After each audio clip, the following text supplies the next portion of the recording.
आज हम पढ़ेंगे नोड या संधि विश्लेषण।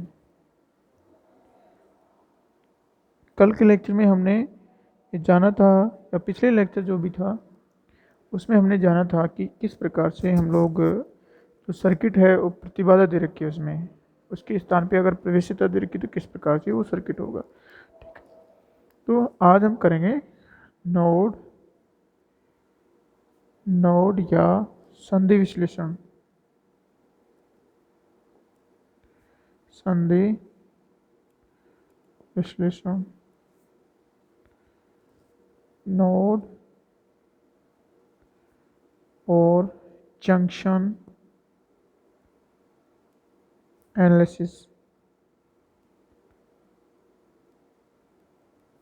के इसको आज हम लोग आसानी से अब कर सकते हैं, क्योंकि हमने प्रतिबाधाओं किसी सर्किट में अगर प्रतिबाधा दे रखी है तो उनको प्रवेश्यताओं से, उनकी संगत प्रवेश्यताओं से प्रतिस्थापित करने के बाद में किस प्रकार से हम लोग धारा के लिए समीकरण लिखेंगे वो हमने कल जाना था। एक बार फिर से देख लेते हैं कि हमारा प्रतिबाधा युक्त सर्किट है, तो इसमें हम लोग धारा लिखने के लिए, धारा का मान निकालने के लिए हमको इस प्रकार से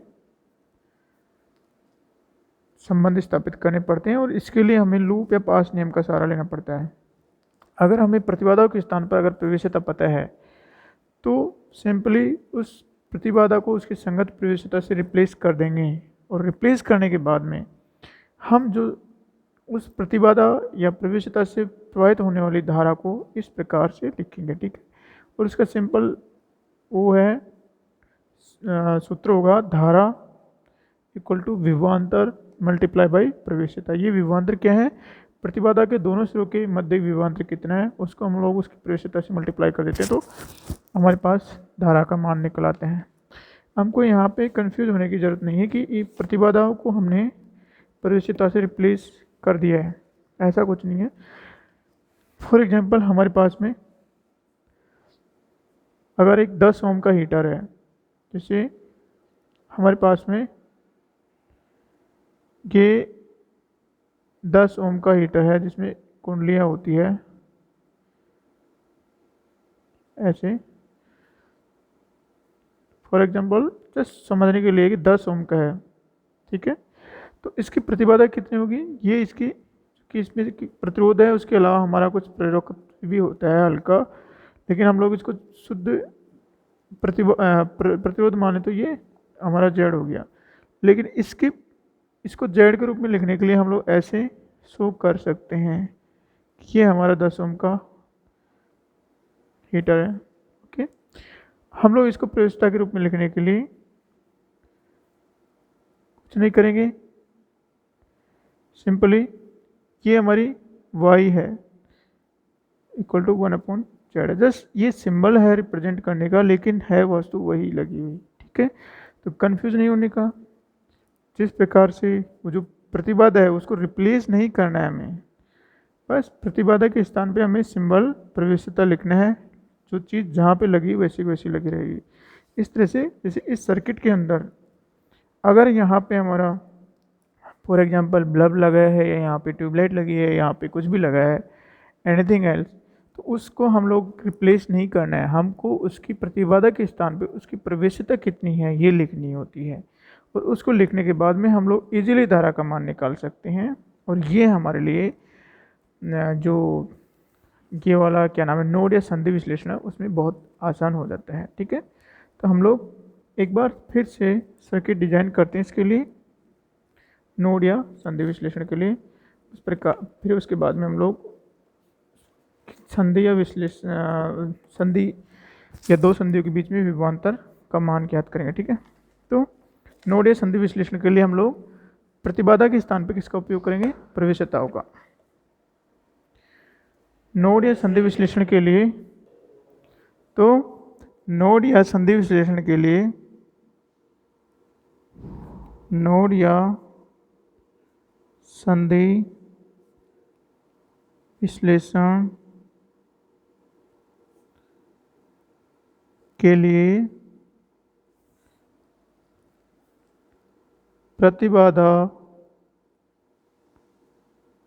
प्रतिबाधाओं के स्थान पर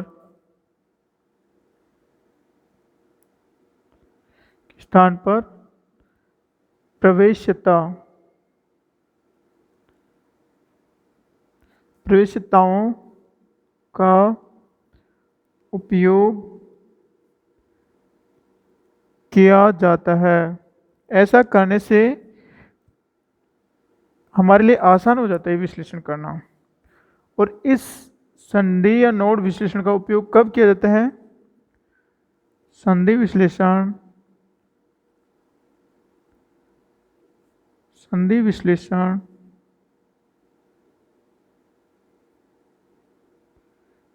के लिए संधि विश्लेषण का उपयोग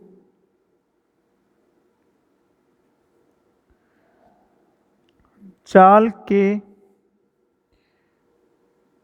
किसी नोड पर विभव का मान या किन्हीं दो नोडों या संधियों के बीच विभवांतर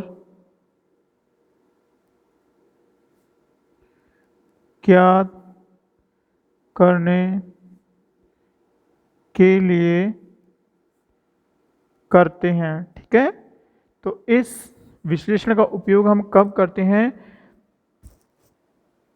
इस विश्लेषण का उपयोग करने के लिए उपयोग तब करते हैं हम लोग जब हमको किसी जाल में किसी संधि का किसी दूसरी संधि के सापेक्ष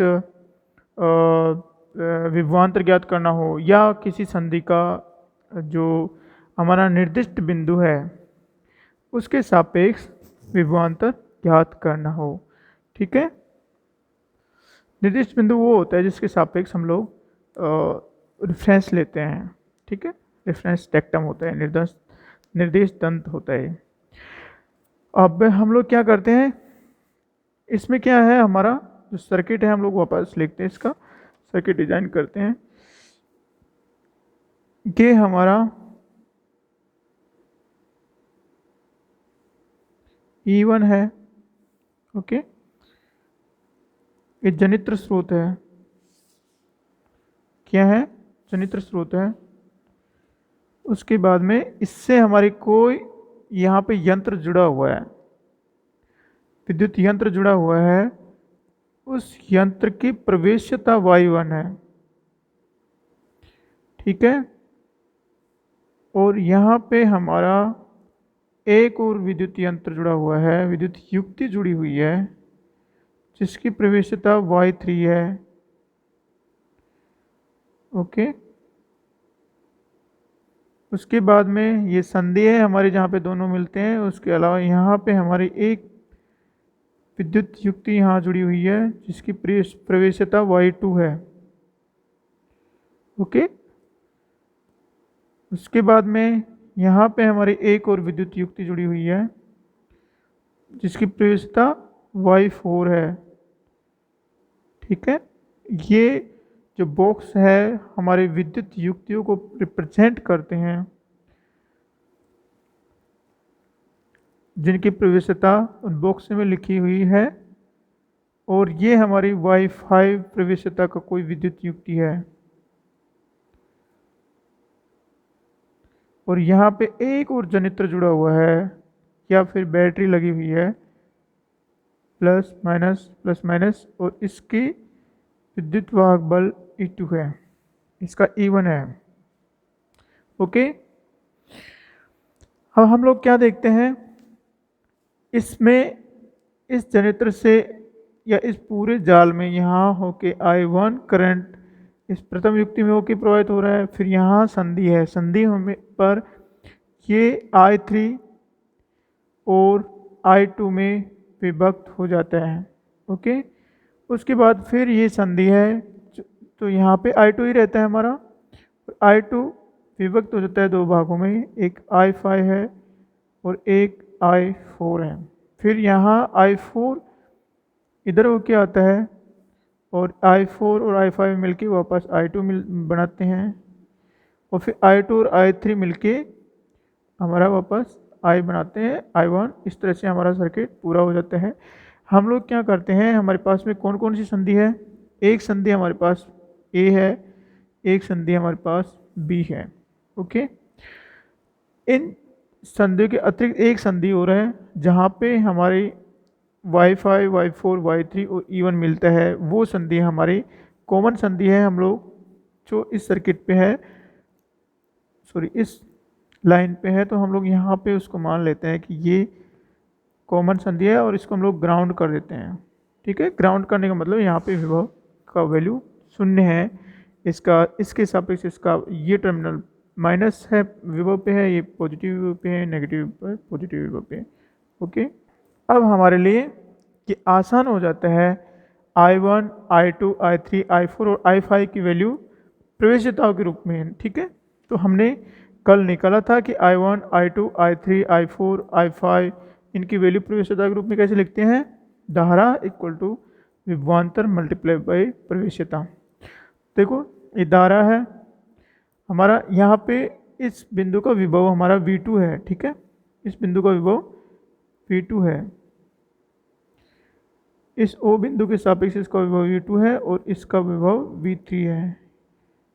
ओके, इस बिंदु के सापेक्ष। ओके, तो ये बिंदु V2 विभव पे है, ये V3 विभव पे है। अब देखो हमारे इस प्रवेश्यता में से होगी कितनी धारा बह रही है, I1, और विभवांतर इसके दोनों सिरों पे कितना है, इस सिरे पे विभव कितना है E1 और इस पे V2 है। तो हमारी I1 कितनी होगी, I1 equal to E1 minus V2 multiply by Y1, ये हमारी I1 होगी। ओके, और हमारी I2 कितनी होगी, I2 इक्वल टू देखो I2 के इस सिरे पे वो कितना है, V2 है, इस सिरे पे वो V2 है और इस सिरे पे वो कितना है, V3। तो दोनों का अंतर कितना है, V2 माइनस V3। इसको हम लोग Y2 से मल्टीप्लाई कर देते हैं, तो ये हमारी I2 आ गई। ओके, उसके बाद हमारे पास में ये Y3 प्रवेश्यता है, इसके दोनों सिरों पे विभव कितना है, यहाँ पे V2 है और यहाँ पे 0 है। तो I3 कितनी हो जाएगी हमारी, equal to V2 minus 0 time Y3, या फिर इसको हम लोग ऐसे लिखेंगे I3 equal to V2 Y3। ये हमारी प्रवेश्यता Y3 की सहायता से I3 ज्ञात किया।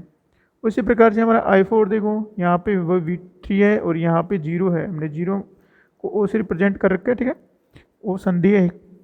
तो I4 equal to V3 minus 0 divide by multiply by Y4, या I4 equal to V3 Y4। ठीक है, हम लोग डायरेक्ट भी लिख सकते हैं कि विभवांतर कितना है हमारा, V3 है।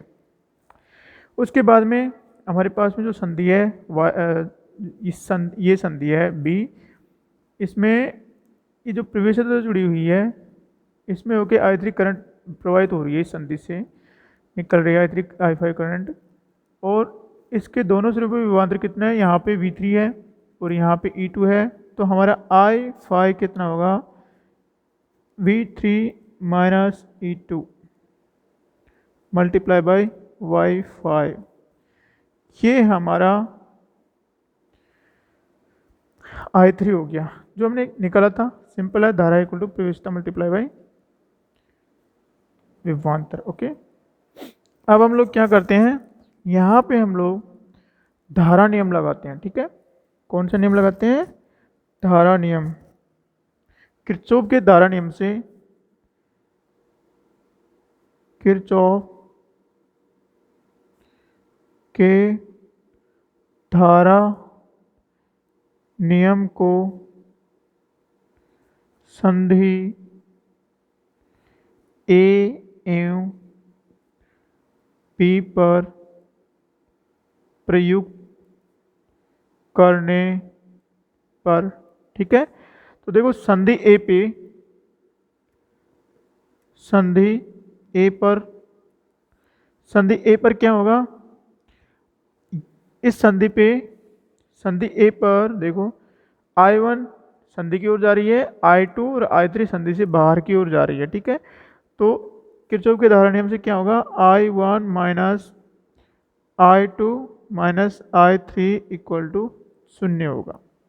ओके, उसी प्रकार संधि बी पर,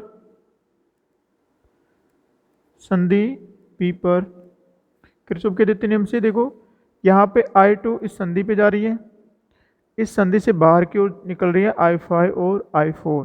ठीक है, तो किरचॉफ का नियम से हमारा होगा I2 minus I4 minus I5 equal to 0। ये हमारे संधि नियम से आ गए। ठीक है, हमने जो पिछले लेक्चर में पढ़ा था ये निकालना सीखा था। ठीक है, हमको इतना पता होना चाहिए कि अगर हमारे पास प्रवेश्यता है तो I1 I2 I3 I4 I5 कैसे निकालते हैं। उसके बाद में हम लोग संधि नियम अप्लाई करते हैं। तो संधि नियम अप्लाई करने से ये आ गया, क्योंकि ये नियम अप्लाई करने से ही हमारा इस परिपथ का विश्लेषण कर रहे हैं हम लोग संधि नियम की सहायता से, इसलिए नोड या संधि विश्लेषण कहलाता है। ठीक है, तो ए संधि पे हमारा ये आ गया, बी संधि पे ए आ गया। अब देखो I1 I2 और I3 इनकी वैल्यू हम लोग यहाँ से रखते हैं I1 I2 I3। ओके, और I2 I4 I5 की वैल्यू भी यहाँ से इसमें रख देते हैं। तो देखो हम लोग सबसे पहले इसमें वैल्यू रखते हैं। तो I1 की वैल्यू कितनी है, I1 की वैल्यू हमारे पास ये रही। तो I1 की वैल्यू हम लोग रखते हैं E1 minus V2 time Y1। फिर I2 की वैल्यू कितनी है, I2 की वैल्यू ये रही, minus V2 minus V3 times Y2। और I3 की वैल्यू क्या है हमारे पास, ये रही I3 की value, minus V2 time Y3। Okay, उसी प्रकार से हम लोग यहाँ से I2 I4 I5 की वैल्यू रख देते हैं। ठीक है, हम लोग यहाँ से इसको सेपरेट कर देते हैं और साथ साथ हल करते जाते हैं दोनों को। रखते हैं I2 की value V2 minus V3 times Y2। I4 की वैल्यू माइनस V3 Y4। और I5 की वैल्यू कितनी है, ये रही I5 की वैल्यू, माइनस में V3 minus E2 Y5 equal to 0। ठीक है, तो ये हमारे पास में समीकरण आ गए। अब हम लोग आज इनको इनसे मल्टीप्लाई करते हैं, सोल्व करते जाते हैं। देखो Y1 को इससे मल्टीप्लाई किया, बहुत इजी है सोल्व करना। E1 Y1 minus V2 Y1, फिर Y2 को मल्टीप्लाई कर दो, माइनस V2 Y2, और ये माइनस माइनस प्लस हो जाएगा, और इससे इसको मल्टीप्लाई करेंगे तो हमारे पास में V3 Y2 आएगा, और ये हमारे पास में this is equal to 0, minus V2 Y3 equal to 0। उसी प्रकार से हम लोग इसको भी मल्टीप्लाई करते हैं, Y2 को, Y2 V2 Y2 minus V3 Y2 minus V3 Y4, और इसको इससे मल्टीप्लाई करते हैं, माइनस V3 Y5, और माइनस माइनस ये प्लस हो गया, और E2 Y5 इक्वल टू 0 आ गया हमारे पास में। ओके, अब हम क्या करते हैं, देखिए यहाँ पे हम ये Y1 यहाँ पे V2 और V2 आ रहा है, तो V2 को एक जगह ले लेते हैं, V3 को एक जगह रहने देते हैं, और इस E1 को एक साइड कर देते हैं। ठीक है, तो देखो हमारे पास में V2 ये नेगेटिव का है, तो हमारे पास में आ गया E1 Y1 minus V2 Y1 plus Y2 Y1 plus Y2 plus Y3। ठीक है, अगर हम लोग V2 से मल्टीप्लाई करेंगे तो तीनों नेगेटिव हो जाएंगे, plus V3 Y2 equal to 0। उसी प्रकार से यहाँ पे हम लोग देखते हैं हमारे पास V3 है, तो उसको कॉमन ले लेते हैं हम लोग, V2 Y2 माइनस v3, यहाँ पे y2 है प्लस y4 है प्लस y5 है plus e2y5 equal to 0। Okay, तो हम लोग ये दोनों क्या हैं, यहाँ पे हमारे पास में y1 y2 y3 ये हमारे पास में ज्ञात है और e1 भी हमारे पास ज्ञात है, क्योंकि हमें पता है प्रवेशिता क्या है।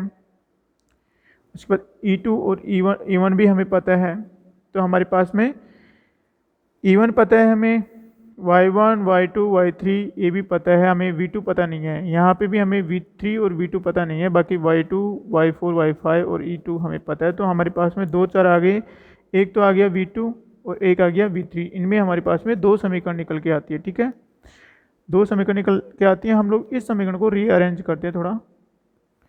इसको रीअरेंज करने पे क्या आएगा हमारा, v2 इक्वल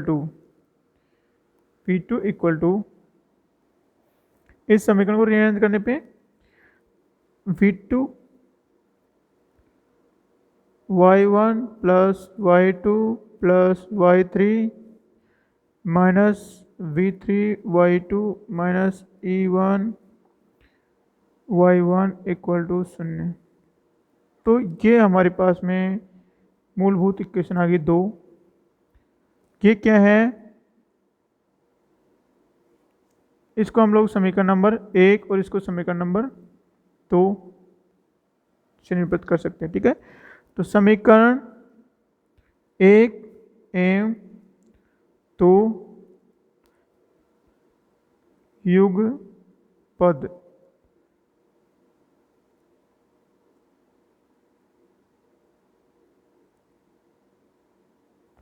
साइमल्टेनियस इक्वेशन है दोनों।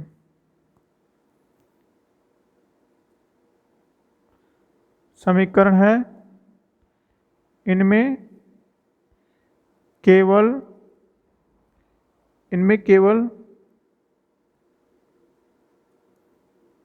v2 एवं v3 ही अज्ञात है। इन्हें हल करके ज्ञात कर सकते हैं। ठीक है, तो हमारे पास में v2 और v3 ही अज्ञात है, हम लोग इनको हल करके ज्ञात कर सकते हैं। इस प्रकार से ज्ञात होने के बाद में हम लोग, हमारे पास में जो v2 पता हो जाता है, v3 पता हो जाता है, अर्थात बिंदु A पे विभव का मान पता हो जाता है, B पे विभव का मान पता हो जाता है। तो हम लोग इन दोनों के बीच भी विभवांतर ज्ञात कर सकते हैं और इन दोनों के बीच भी विभवांतर का मान ज्ञात कर सकते हैं। इस प्रकार से नोड या संधि विश्लेषण से हम लोग विभवांतर का मान ज्ञात करने के लिए करते हैं। नोड या संधि विश्लेषण इसलिए कहते हैं क्योंकि इसमें किरचॉफ की धारा नियम का उपयोग होता है। ठीक है, अब हम लोग नेक्स्ट लेक्चर में हम लोग एक मैथमेटिकल ट्रिक्स है उसका यूज करके इसको ज्ञात करेंगे किस प्रकार से। ठीक है, थैंक यू।